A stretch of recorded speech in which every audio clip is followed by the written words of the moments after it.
Fred, next time what we might want to do is have those not involved in school come up to the stage, and then we'll see that there's about 6 of us up here and pray. What a blessing it is to be together this morning, and what a joy it is to see so many of you, and certainly all those going back to school are in our prayers, and know that you'll do well. We're talking about wisdom, speaking of something that will be good to have while you're going back to school, right? We're talking about wisdom, and wisdom, what we've been saying so far is that wisdom is the ability to navigate life. And that really ultimately, wisdom in the book of Proverbs comes from living life in the fear of the Lord, living life with an awe and reverence for who God is as our Creator and King and Lord, and bringing that reality to bear upon every facet of one's life. That's what it means in Proverbs to truly become wise.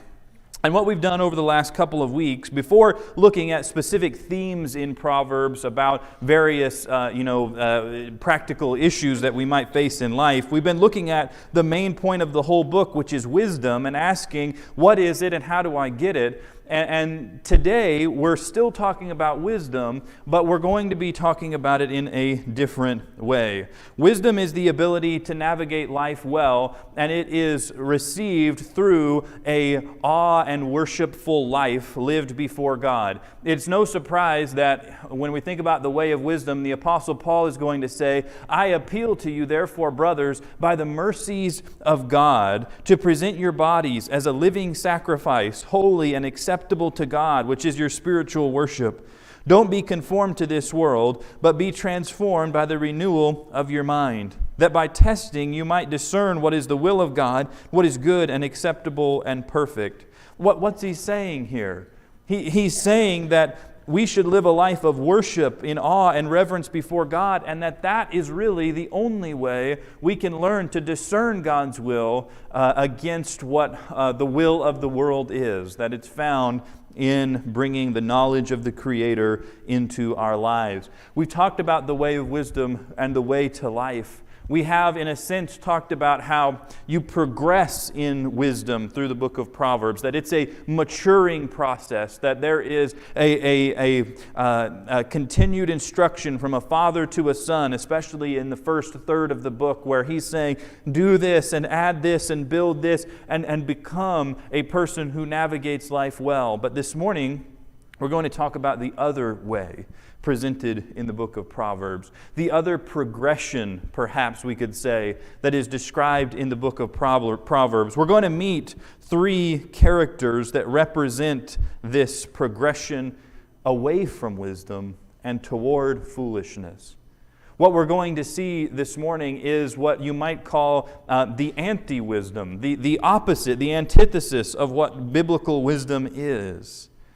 And we meet 3 characters in Proverbs that represent this road away from wisdom and to folly. It's not that there's only 3 metaphors or characters that are presented in Proverbs. I just want to focus on these 3 big words, characters, themes in Proverbs as we think about the other way. But let me say before we get into it, let me just say this. Pay close attention to what we're describing here when we're talking about these 3 characters. Because, not to say too much too quickly, but these 3 characters might have more in common with me and with you than we like to believe. First of all, Proverbs is going to talk about the simple. There's a person consistently referred to in the book of Proverbs as the simple. And he, as one person, Derek Kidner, in his great little commentary on Proverbs, he describes the simple as the kind of person who's easily led, gullible, silly, mentally he's naive, morally he's willful and irresponsible. In other words, this is someone who is aimlessly going through life, idly drifting through life. And their inexperience and their naivete is going to lead them away from biblical wisdom, and they're going to slowly be drifting into worldly wisdom and worldly behaviors, secular behaviors and thoughts. But this person is described in Proverbs 14, verse 15, as someone who believes everything. The simple believes everything, without thought, that is, but the prudent gives thought to his steps. So there's a person described in Proverbs who simply accepts everything on face value. He's not considering the outcome of things. The prudent sees danger and hides himself, but the simple go on and suffer for it. The simple go on and suffer for it. You might have heard me tell this story years ago. I don't remember if I've shared it here or not, but there's a story about this man that he hears about a cruise that he could purchase a ticket to for a very, very small price. And he's amazed at this sale that's going on. And so he walks up to the man who's selling these tickets and he says, how much it'll be? He'll say, well, it's not very much. It's only this much. He says, okay, I'd like a ticket. So he gets a ticket and he pays the money, and then he receives a swift blow to the back of the head. And he finds himself coming back from unconsciousness, floating down the river in a barrel. It was a pretty cheap cruise, right? But he looks over to his left, and there's another person floating down the river in another barrel. And he says to this guy, say, do they serve lunch on this cruise? And the other guy says, well, they didn't last year. There is the simple who go on and suffer for it rather than seeing the danger, rather than learning from what has happened, and instead continue to do the same thing again and again and again. But, and here's the important thing, in Proverbs, the simple is not someone who suffers from a lack of mental capacity, but instead a person who struggles with spiritual apathy. It's not somebody who isn't smart enough to understand biblical wisdom. That's something that simply doesn't exist in Proverbs. There's not a, you must attain this IQ to have biblical wisdom. That's not the case at all. But this is a person who is consistently learning to reject biblical insight and instruction, correction and discipline, and instead falls into all kinds of folly. By the way, there's the references here. We're going to look at a lot of Proverbs. I may not call out every exact reference, but it'll be on the screen. In Proverbs, we read that the simple inherit folly, but the prudent are crowned with knowledge. The simple inherit folly, that is to say that they just keep receiving what is being imparted to them. And let us again remind ourselves, and let me remind you, that everybody is being discipled by somebody or something. Everybody is receiving material information and pressure that is trying to shape them to be something in particular. And if you just inherit whatever comes your way, you're going to be discipled not by Jesus, not by God, but by the whims of culture, by the circles that you run in. You're just going to continue to be influenced and shaped by the forces around you and not the power of God. And so Proverbs says that the simple person, he accepts everything. He's stumbling around through life. He's inheriting what comes to him. But then folly, foolishness, sin becomes a joy to him who lacks sense. Folly is a joy to him who lacks sense. He begins to crave it and to reach for it again and again and again. It's not about somebody who is gullible enough to fall for a cheap cruise that twice, although that would be a simple mind for sure. But in Proverbs, it's about somebody whose values and character and behavior are more influenced by the world than by God, and who slowly becomes absorbed into a non-biblical worldview and lifestyle. And this simplicity, this stubbornness against biblical counsel coming in and offering correction and direction, this simplicity leads the simple down a deadly path. In Proverbs 1 verse 32, the simple are killed by their turning away, and the complacency of fools destroys them. Solomon is saying that the simple are on a path to death and destruction, but notice he links the simple and the fool here, and the fool is our second character, and in a sense, the fool is the character that the simple graduate into being. Because in Proverbs, the simple is somebody who's inexperienced and gullible and naive and all of that, but he learns to love, or she learns to love sin. But when we find the fool described in Proverbs, we find someone who is proud and self-assured, arrogant, haughty, another word to describe the same thing, quarrelsome, without regard for moral behavior. But look at Proverbs 17, verse 16. He desires to be known as wise, but read what it says. Why should fools have a price in hand to buy wisdom when they have no mind to learn?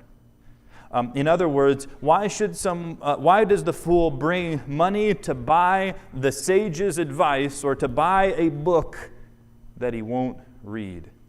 I don't know if is anybody in this room that has seen NBC's The Office, okay? But there is a moment in The Office where Michael Scott is being asked by somebody, hey, have you read this book? And he said, read it? I own it. But no, I have not read it. Okay. There's another one I saw going around that was talking about somebody asking Jesus, about buying another book. And he says, it's true that you have said, I have not been reading my book lately. You've had 27 new books in the last year, and you haven't read them either, So the idea is we are very attached to acquiring perhaps the perception of being wise, but maybe without the mind to actually learn. When you read that perhaps makes us a little bit uncomfortable, because I think it doesn't take a Solomon, ironically, to realize that might at times have more in common with my life than I'd like to admit. You could apply that to so many different things, that we would like to have the outcome of something, but don't actually want to go through the hard work and the process of acquiring it. And Solomon says this is the way of folly. It's the way of pride. A pride. The fool in Proverbs has a lot of opinions, and he has no doubt that his opinions are correct. The tongue of the wise commends knowledge, but the mouths of fools pour out folly.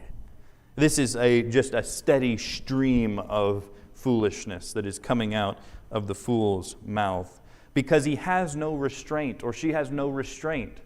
A fool gives, this says so much here. A fool gives full vent to his spirit, but a wise man quietly holds it back. The fool gives full vent to his spirit. Let me just offer an interjection here about this. I've looked through the New Testament. I've been seeking to find this, and I haven't found it. There is no spiritual gift listed in the New Testament to offering hot takes on what's going on in the world. I've been looking. I have not found it. Speaking first is not usually speaking best. Speaking first is not usually speaking best. Between all the things that happen in our world lately, been talking about the Olympics and the presidential race and a new candidate and all of these things, it is not the wise in Proverbs who shares their first thought about every happening as though it were fact. It's not the wise in Proverbs that does that. It's not the wise who shares all their opinions, sometimes even when they're right, in Proverbs. It is, he says, the fool who gives full vent to his spirit, who lets everything out that comes into his heart, into his mind. And therefore, we listen to Proverbs and we listen to Solomon, and perhaps myself included, we find ourselves being convicted. The fool is too busy talking to listen, and he's too confident to care. In Proverbs 10, the wise of heart will receive commandments, but a babbling fool will come to ruin. Why does he say babbling? He's too busy putting out that he can't receive commandments from the Lord. At the very bottom, he simply has learned to despise the fear of the Lord and lives life without regard for the Creator. Now, our third character and last character has a lot of overlap with the fool. And listen, it's not like Solomon says, I'm presenting a graduation table here. We're just trying to illustrate something. The scoffer we might describe in Proverbs as the ultimate fool, or the final state of the simple and the fool. I want you to think about the image that is being presented to us in Proverbs when you read about someone who's a scoffer. What does it mean to scoff? And in Proverbs, to scoff, it's the ultimate act of pride, because it's the ultimate act of condescension, of placing oneself in a position of superiority and someone else or some group else in a position of inferiority. And the scoffer in Proverbs is described as the arrogant, the name of the arrogant, the haughty man who acts with arrogant pride. The scoffer is described as someone who not only is so self-absorbed that he's caught up in his pride so much that he not only doesn't have time for wisdom, he actually scorns it and mocks it. But he's also somebody who has a great influence. Scoffers set a city aflame, but the wise turn away wrath. There's damage and destruction that is left in the wake of the scoffer. And I, for my part, I shudder to think of how many times in my own life I have been a scoffer. And I hope that you will think about it too. Because Proverbs calls us to realize that something so insignificant as unleashes in our heart the very core of the rottenness of sin that is so plaguing our very being. That it is in that moment that we thrust ourselves back onto the throne and we throw God off the throne and say, how could they? And Proverbs says, scoffer is the name of the arrogant, haughty man who acts with arrogant pride. Most horrifying of them all is Proverbs 3:34, in which we read the punishment or the announcement of the scoffer's fate. God mocks proud mockers, but shows favor to the humble and the oppressed. The gospel teaches us a shocking reality, an alarming reality, that you and I are the simple, the fools, and the scoffers. We have been aimless and addicted to our sins and completely self-absorbed, and we don't hardly even realize it, but there are many times in our lives where we have in our hearts or even out loud at other people, at the way of even perhaps biblical wisdom, until I find myself situated in Mark chapter 15 among the crowd. I really haven't yet understood the gospel. Pilate again said to them, "What shall I do then with the man you call the King of the Jews?" And they cried out again, "Crucify him." And Pilate said to them, "Why? What evil has he done?" But they shouted all the more, "Crucify him," until I come to grips with the reality that I was Peter denying Jesus. I was Mark running away naked, more concerned about my own life than about Jesus. I was the religious leader scoffing at the supposed King of the Jews. If he's so great, let him come down and save himself. I was the thief on the cross, deriding him as he was suffering. I was Barabbas, and you were Barabbas too. The same disease, sin, that was coursing through their veins so many years ago is the same disease that courses through your veins and my veins. It's the same problem, deep problem and sickness, a sickness even to death within us. Have you really come to believe that about yourself? Have I really come to believe that? Not just intellectually, but deeply within our spirit. Have I come to believe that I, myself, deserved to receive the scoffing of God, the most harrowing, unbearable, life-ending, eternally destroying sound, a scoff from the Creator at me, the scoffer, who had mocked and scorned Jesus again and again. And yet this shocking reality that the gospel teaches us is that Jesus on the cross endured the divine scoff so that I might receive the divine breath. The Spirit of God is referred to, it's the same word in Greek and Hebrew for wind and for breath.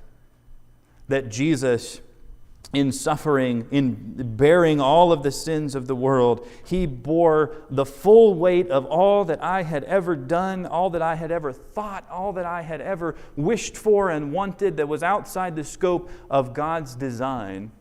Even my righteous deeds, Isaiah said, were like filthy rags. And He bore all of that in order that I might receive the divine breath. In order that the marks and scars of sin in your life, from your desires, your behaviors, your thoughts, your actions, all of those wounds and scars, that those marks might be blotted out and replaced with the mark of the Spirit of grace, the seal of your inheritance, that you might receive entry into the kingdom of the King who makes all things new. And this morning, what I really want to ask is, do you believe that? Do you believe that? Do you believe, on the one hand, that you have both done and have the capacity to do because of sin far worse than you would ever like to think, but that you know deep down it's true when you look in the mirror? Have you gone into a place of despair over who you are? And at the same time, have you seen in Jesus the one who doesn't accept you because He's flippantly saying, well, it's okay, but the one who has accepted you with the scars in His hands and His side and on His back to prove that He accepts you fully knowing how bad you are because He loves you even more than you have loved sin. Do you believe that this morning? Because if you believe that and you are a Christian today, you get to leave here with the greatest truth that could ever be spoken over your life. That you are the accepted child of the King. And that no matter what happens in this life, even your own mistakes that you will make inevitably on this journey, will not change the fact that in Him there is no condemnation, and that there is nothing in all the world that can separate you from the love of God that is in Christ Jesus. You get to leave here with that. You get to live in that. Let me ask you, if you're a Christian this morning, are you living in that? Are you calling yourself back to that marvelous gospel over and over and over again? No matter where I've been, no matter what I've done, no matter how I've failed, in Jesus, I am the accepted, adopted, co-heir child of the King. And if you're not a Christian, I just want to ask you to consider whether or not it is time to stop walking down the path of doing things your way, whether that's just receiving what the culture is telling you to do, or whether that has continued to manifest itself in your life into the scoffing and into the pride and all of that. It's in there. You know it's in there. I know it's in there in me too. But maybe it's time to lay all of that down at the feet of the cross, the one who endured the scoff for you, so that you might receive the breath, the Spirit of God. And if you need to respond to that invitation this morning, you want to become a Christian, you want to put your faith in Him, you want to be immersed into Christ, we want to offer you the invitation to do that this morning. Come forward as we stand and sing.